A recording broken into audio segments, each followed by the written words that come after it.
how to redeem Home Depot gift card online. Hey guys, welcome back to this YouTube channel. Today I will show you that how can you redeem Home Depot gift card online. So let's get started on this process.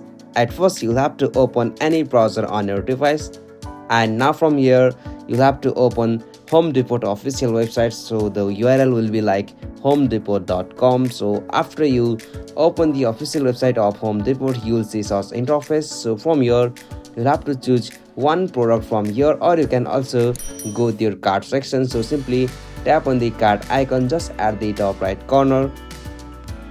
Okay, so from here you'll have to tap on this checkout option just at the bottom of your screen. So simply tap on this checkout option.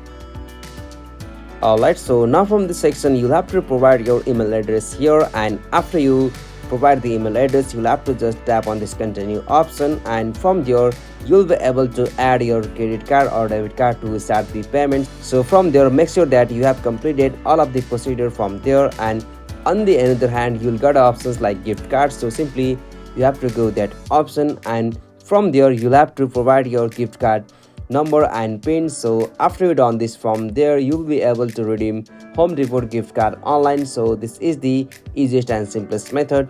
Hope you found this video helpful to you, and please don't forget to subscribe our YouTube channel for more quick and short tutorial like this. Thank you for watching this video. Have a nice day.